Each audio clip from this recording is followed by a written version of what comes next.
আমি রূপার কথা শুনে তো হয়ে গেলাম। আজকে আমার জন্মদিন, আমি ভুলেই গিয়েছিলাম।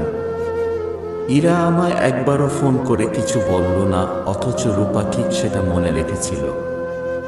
আমি সেদিন রাতে রূপার সাথে একটু ভালো করে কথা বললাম।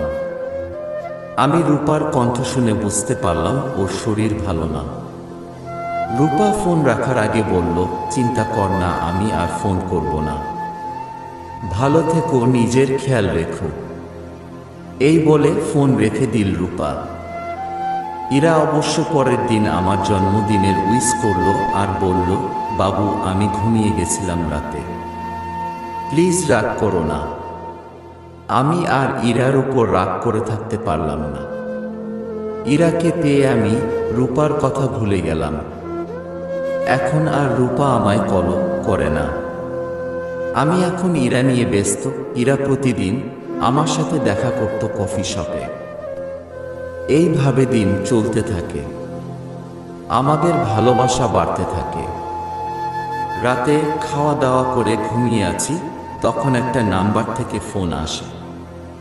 আমি ফোন রিসিভ করে জানাতে পারলাম এই নাম্বার রূপার ফ্রেন্ড আকাশের। আকাশ আমায় বলল, দাদা আপনি কেন এমনটা করলেন রূপার সাথে?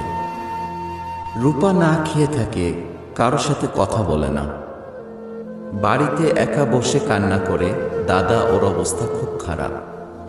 এইভাবে চলতে থাকলে রূপা বাঁচবে না।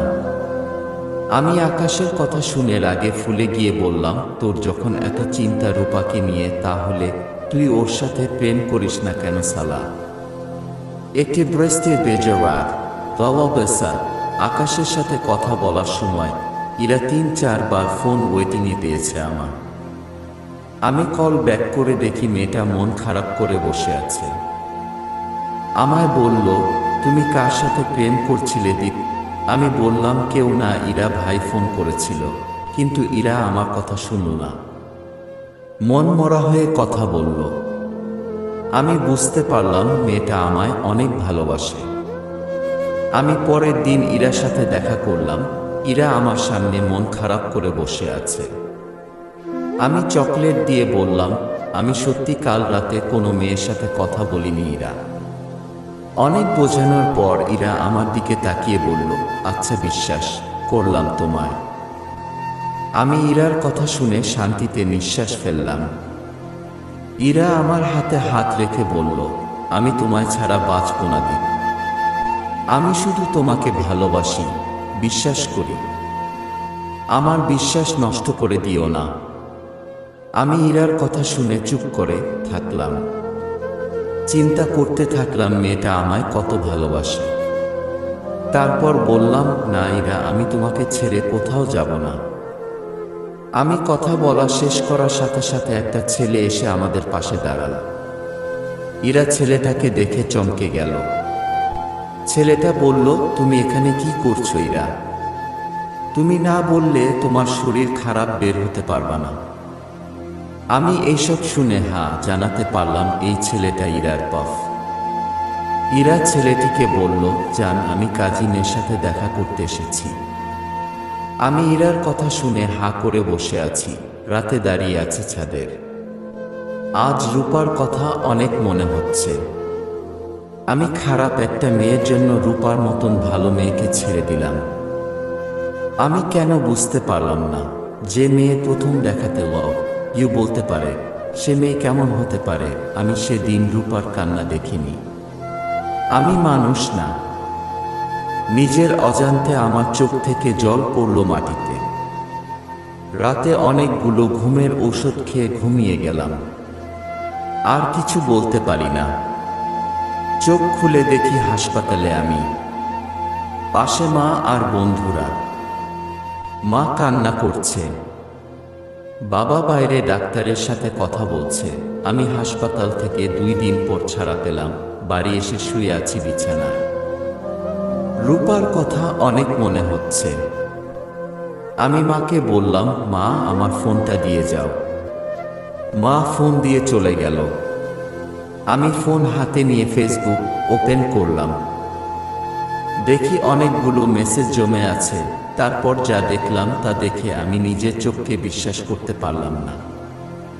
দেখি রূপার বন্ধুদের স্ট্যাটাস, রূপা এই পৃথিবীর মায়া ছেড়ে চলে গেছে। রোড অ্যাক্সিডেন্টে মারা গেছে রূপা 2 দিন আগে। আমার মাথা কাজ করা বন্ধ করে দিল। আমি ফোন রেখে ছুটে গেলাম রূপার কাছে। আমি বসে আছি রূপার কবরের সামনে। চোখ থেকে জল টপট করে পড়ছে মাটিতে। আমি তাকিয়ে আছি মাটির নিচে ঘুমন্ত রূপার দিকে। আমার মনে হলো সেদিনের কথা।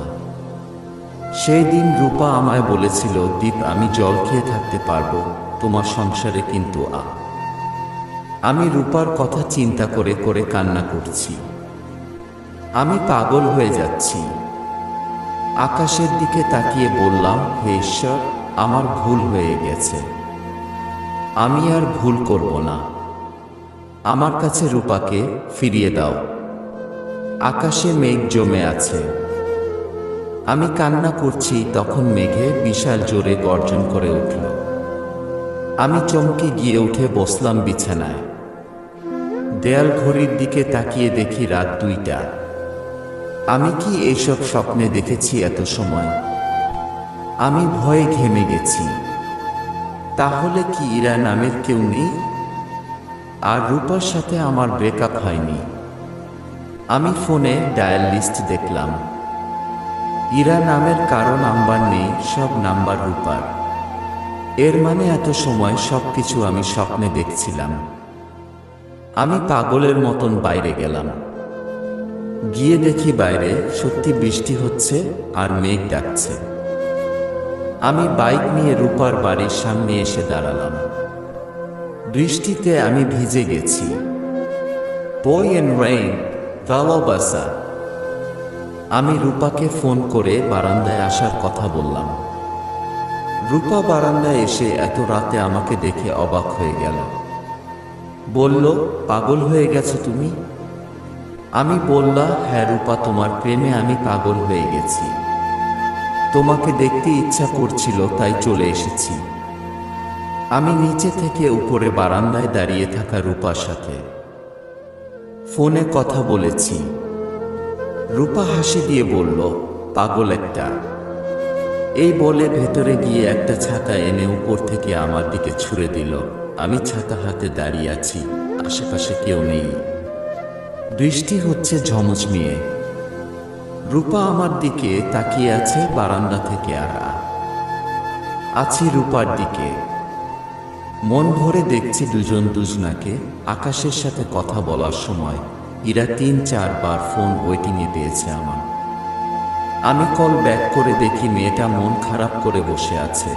আমায় বলল, তুমি কার সাথে প্রেম করছিলে দীপ? আমি বললাম, কেউ না, ইরা ভাই ফোন করেছিল, কিন্তু ইরা আমার কথা শুনুন না। মন মরা হয়ে কথা বলল। আমি বুঝতে পারলাম মেয়েটা আমায় অনেক ভালোবাসে। আমি পরের দিন ইরার সাথে দেখা করলাম। ইরা আমার সামনে মন খারাপ করে বসে আছে। আমি চকলেট দিয়ে বললাম, আমি সত্যি কাল রাতে কোনো মেয়ের সাথে কথা বলিনি ইরা। অনেক বোঝানোর পর ইরা আমার দিকে তাকিয়ে বলল, আচ্ছা, বিশ্বাস করলাম তোমায়। আমি ইরার কথা শুনে শান্তিতে নিঃশ্বাস ফেললাম। ইরা আমার হাতে হাত রেখে বলল, আমি তোমায় ছাড়া বাঁচব না দীপ। আমি শুধু তোমাকে ভালোবাসি, বিশ্বাস করি। আমার বিশ্বাস নষ্ট করে দিও না। আমি ইরার কথা শুনে চুপ করে থাকলাম। চিন্তা করতে থাকলাম মেয়েটা আমায় কত ভালোবাসে। তারপর বললাম, না ইরা, আমি তোমাকে ছেড়ে কোথাও যাব না। আমি কথা বলা শেষ করার সাথে সাথে একটা ছেলে এসে আমাদের পাশে দাঁড়াল। ইরা ছেলেটাকে দেখে চমকে গেল। ছেলেটা বলল, তুমি এখানে কি করছো ইরা? তুমি না বললে তোমার শরীর খারাপ, বের হতে পারবা না। আমি এইসব শুনে জানাতে পারলাম এই ছেলেটা ইরার বাপ। ইরা ছেলেটিকে বলল, জান, আমি কাজিনের সাথে দেখা করতে এসেছি। আমি ইরার কথা শুনে করে বসে আছি। রাতে দাঁড়িয়ে আছি ছাদের। আজ রূপার কথা অনেক মনে হচ্ছে। আমি খারাপ একটা মেয়ের জন্য রূপার মতন ভালো মেয়েকে ছেড়ে দিলাম। আমি কেন বুঝতে পারলাম না, যে মেয়ে প্রথম দেখাতে লাভ ইউ বলতে পারে, সে মেয়ে কেমন হতে পারে। আমি সেদিন রূপার কান্না দেখিনি। আমি মানুষ না, নিজের অজান্তে আমার চোখ থেকে জল পড়ল মাটিতে।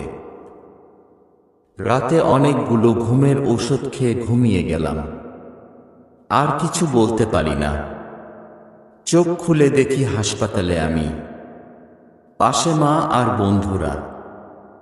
মা কান্না করছে, বাবা বাইরে ডাক্তারের সাথে কথা বলছে। আমি হাসপাতাল থেকে 2 দিন পর ছাড়া পেলাম, বাড়ি এসে শুয়ে আছি বিছানায়। রূপার কথা অনেক মনে হচ্ছে। আমি মাকে বললাম, মা আমার ফোনটা দিয়ে যাও। মা ফোন দিয়ে চলে গেল।